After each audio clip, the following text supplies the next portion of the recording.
Oke, selamat sore semua untuk para sobat tani semua. Setelah 2 kali review untuk padi Impari yang biasa, yang sebelumnya, kali ini yang ketiga saya mau mereview padi yang ada di sebelah kiri saya ini. Nah, ini agak berbeda dengan dua varietas Impari yang sudah saya rilis videonya. Jadi kalau sobat tani yang belum lihat, linknya ada di bawah deskripsi di bawah ini. Sobat tani bisa lihat di situ. Nah, varietas Impari yang sudah saya upload. Ini adalah varietas Impari juga, tapi sedikit berbeda. Mengapa saya katakan berbeda? Karena ini adalah varietas tipe khusus yang lebih unik. Jadi tidak banyak petani yang mau menanam padi ini.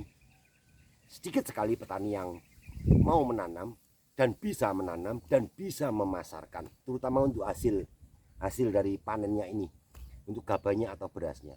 Jadi agak sedikit unik. Varietas ini adalah varietas yang lebih dikatakan khusus ya. Jadi bukan seperti dua varietas sebelumnya yang sudah saya review.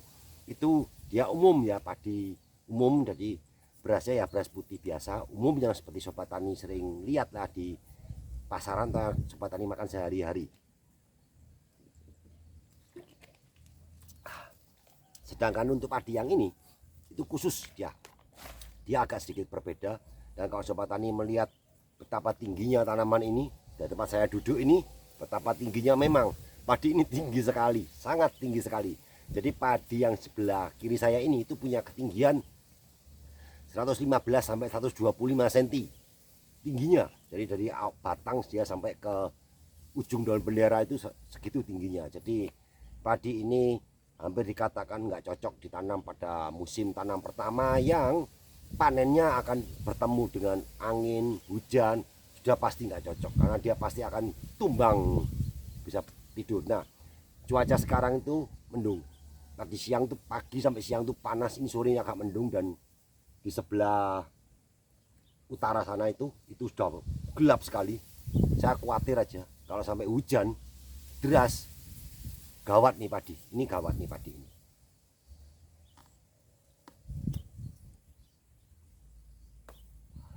Keunikan dari padi ini itu adalah dia bukan beras putih tapi beras merah. Jadi mungkin sobat tani sering mendengar padi beras merah, padi beras merah.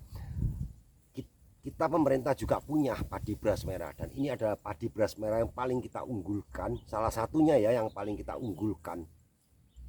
Dan padi ini itu dirilis oleh pemerintah itu awal sekitar tahun 2020. Nah, 2020 dimulainya penanaman pengujiannya, 2021 baru dirilis secara resmi oleh Kementerian Pertanian. Dan tahun 2020 saya sudah menanam padi ini. Dan saya menanam bersamaan dengan varietas, waktu itu masih galur ya, statusnya masih galur. Jadi saya menanam padi ini itu bersama dengan jelitang, paketi, pamelen, pamera, baroma, tarabas, sama satu lagi apalah saya lupa, ada satu lagi. Dan pembandingnya waktu itu Sintanur. Jadi kalau sobat mendengar nama-nama padi yang tadi itu mungkin agak aneh dan nggak familiar di telinga sobat. Memang nama-namanya tidak umum dan tidak banyak petani yang menanam. Karena apa? Ini ada tipe padi khusus. Jadi padi yang khusus yang memang hasilnya itu bukan dijual berupa dalam bentuk gabah, tapi dijual dalam bentuk hasil. Jadi berasnya. Jadi istilahnya petani memanen, dia mengelola. Jadi istilahnya ada proses pasca panen, itu ada proses pasca panennya sehingga berupa beras dan baru berupa jadi beras itu dijual. Ini padi beras merah yang tipenya adalah rasanya pulen luar biasa, aromatik, sangat enak sekali, jadi harum.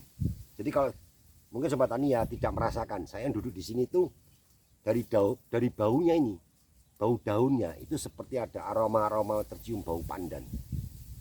Kenapa tuh padi ini adalah tipe padi aromatik. Jadi kalau sobat tani yang suka makan padi aromatik, beras merah ya, berasnya merah aromatik, ini sangat cocok sekali dan rekomendasikan.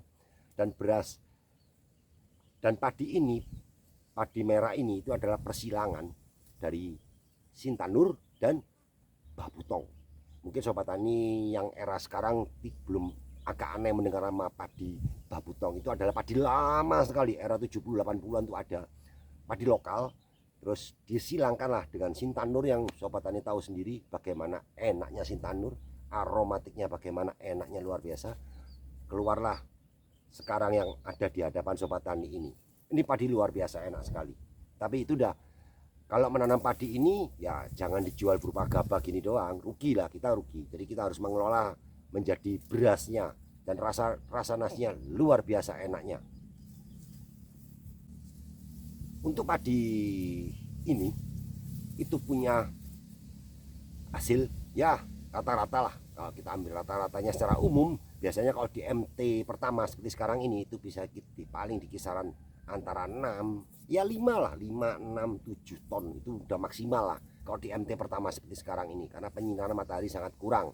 Tapi kalau kita bisa menanam di MT kedua di mana penyinaran matahari sudah sangat bagus sekali, atau kalau di sini dibilangnya masa kertemase, itu bagus sekali, itu dia bisa mencapai hampir dia bisa mencapai titik 8, 9 bahkan 10 ton. Sebetulnya 4,5 tahun yang lalu yang saya pernah menanam padi ini dengan teman-teman yang tadi saya sebutkan itu tidak saya publikasikan. Jadi sobat tani jangan mencari video yang di bawah, tidak akan ada, karena itu adalah sifatnya pengujian terbatas, jadi tidak bisa saya publikasikan.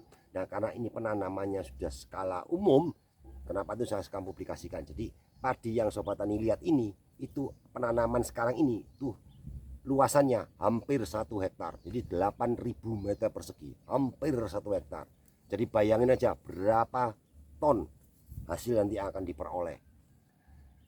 Dan kebetulan petani yang menanam ini itu mempunyai link sendiri, punya channel untuk pembeli dari si beras merah ini. Jadi rata-rata kalau sobat tani makan beras merah, kebanyakan rata-rata ya itu selalu dicampur dengan nasi putih untuk memasaknya agar memperoleh rasa yang tidak terlalu istilahnya terlalu sepet atau apalah seperti itu. Sedangkan kalau yang padi yang ini itu tidak. Sobat tani makan beras merahnya ini aja rasanya enak banget, bulan banget, sangat enak sekali. Mau dikasih kuah boleh, mau dimakan biasa boleh, enak banget. Dan ini cocok juga buat anak-anak balita atau yang sedang mulai belajar makan, dibuat bubur, boy, luar biasa, enaknya luar biasa, enak banget.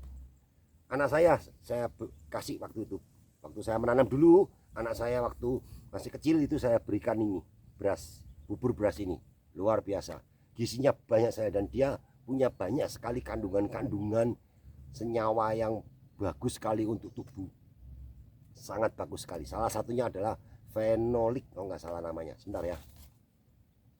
Ya, padi ini berasnya itu mengandung fenolik, dan fenolik itu ada senyawa yang paling bagus sekali untuk tubuh dan untuk kesehatan itu paling bagus, dan kandungan fenoliknya cukup tinggi, dan dia masih ada lagi senyawa-senyawa kandungan lainnya yang sangat bagus sekali, dan terutama ya antioksidan lah, itu sudah pasti. Jadi padi yang di sebelah kiri saya itu hasil berasnya itu lebih dikhususkan untuk konsumen dalam skala khusus, yang artinya untuk makanan kesehatan. Jadi nggak umum lah, nggak semuanya yang mau makan beras merah ini, tidak semuanya. Karena kalau umum ya repot, karena harga beras merah ini itu cukup mahal ya. Saya nggak tahu ya berapa harga di supermarket ya, tapi kalau di tingkat petani aja ini lumayan, ini cukup mahal. Itu beberapa dari kelebihan dari padi yang ada di sebelah kiri saya ini. Untuk umur dari padi ini itu adalah 113 hari HSS. Umurnya ya nggak terlalu beda jauh lah dengan varietas impari yang lainnya, itu hampir sama. Tapi karena dia punya ketinggian yang cukup tinggi dan batang yang dia punya ini tidak terlalu kokoh, jadi hindari untuk penanaman panennya. Maksud saya panennya itu di musim hujan atau terkena hujan secara intensitas terlalu tinggi. Dan satu lagi, dia tipikal adalah berdaun lebar. Jadi sobat tani lihat ini ya. Nah, dia karena dia tipikal padi berjenis daun lebar, jadi kalau sobat tani ingin menanam padi ini, waspadai satu, Xanthomonas itu yang pertama, dan hawar daun bakteri dan Rhizotonia itu waspadai amat sangat, karena padi ini sangat cukup rentan. Karena di daerah saya ini ada daerah yang endemis sekali untuk Xanthomonasnya, sangat endemis, dan Rhizotonia juga endemis juga di sini. Jadi harus lebih waspada terhadap itu. Dan padi ini tidak terlalu banyak membutuhkan air. Pada waktu penanam awal tanam sampai dia menjelang panen, dia tidak membutuhkan air terlalu banyak seperti beberapa varietas impari yang lainnya yang perlu air dalam jumlah yang besar.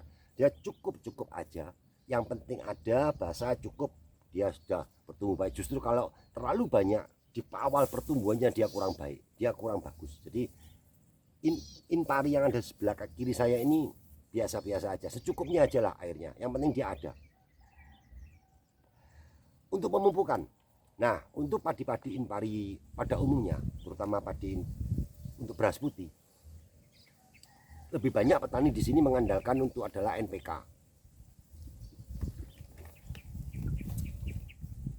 Yang lebih dominan penggunaan NPK.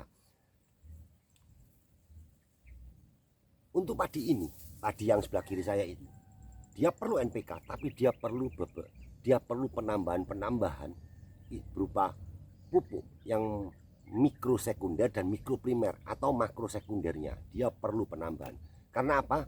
Karena dia punya tipikal khusus. Karena ada kandungan senyawa yang seperti saya sebutkan tadi itu, yang baik untuk kesehatan itu. Nah, dia perlu seperti ini perlu. Jadi tidak bisa kalau padi ini sobat tani hanya menanam ya, terus mengandalkan hanya NPK aja, itu tidak bisa. Jadi harus ada penambahan lah untuk mikro dan makronya, baik yang sekunder atau primernya itu perlu ditambahkan agar lebih maksimal lagi, terutama dari harumnya dan tes rasanya. Itu untuk ya sekedar info seperti yang sobat tani tahu, itu infonya seperti itu. Dan untuk proses pemanenan, nah ini yang paling penting. Impari ini untuk proses pemanenannya tidak boleh terlalu kering. Jadi 95% posisi gabah sudah menguning seperti ini itu sudah bisa dipanen. Mengapa? Karena kalau dia sampai terlalu tua, dia akan rontok. Pertama, dia akan rontok. Kedua, dia akan memengaruhi warna pigmen yang ada di dalamnya gabah ini. Jadi kalau sobat tani lihat ya, seperti ini ya, seperti ini. Saya ambilkan yang ini ya. Nah, yang ini ya. Nah. Kalau sobat tani lihat sebentar ya. Saya ambilkan yang seperti yang ini ya. Jadi dia ini tipenya kulitnya itu tipis, dia kulitnya tidak tebal seperti beberapa jenis padi yang lain itu kan kulit padinya kan tebal, dia tipis sekali kulit padinya, jadi agak repot.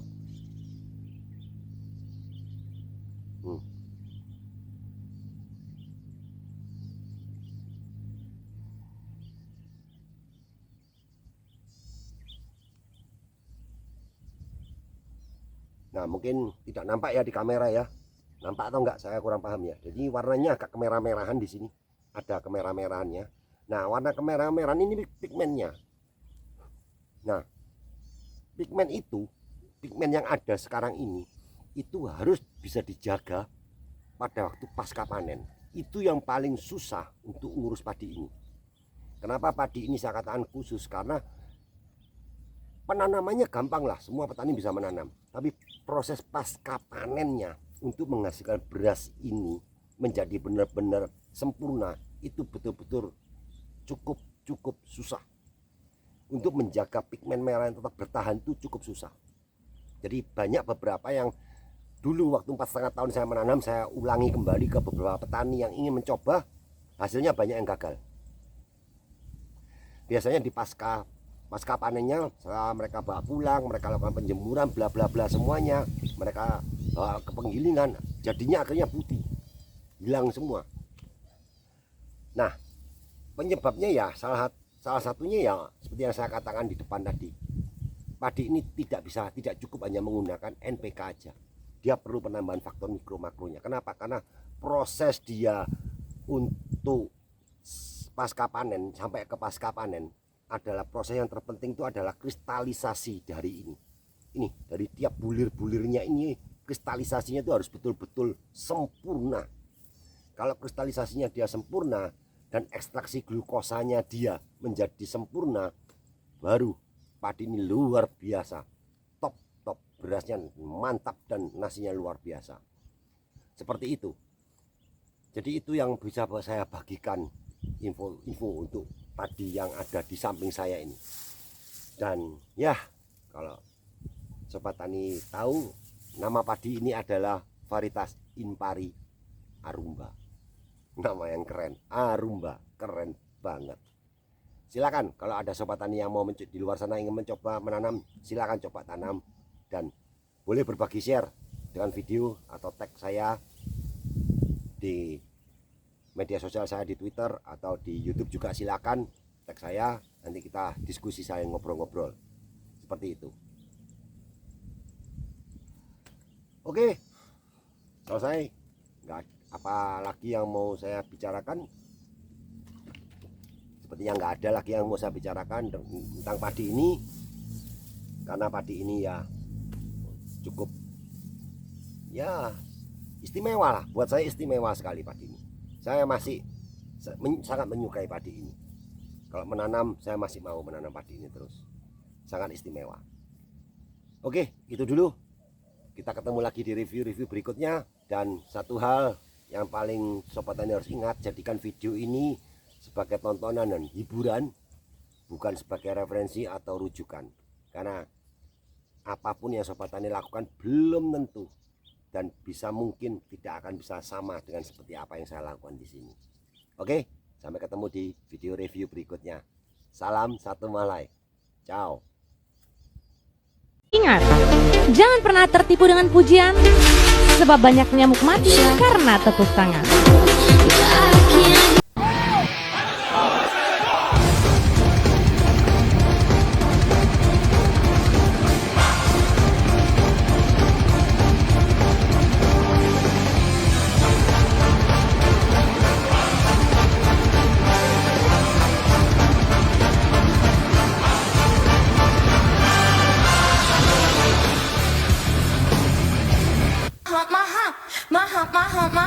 My lovely little lumps. Check it out.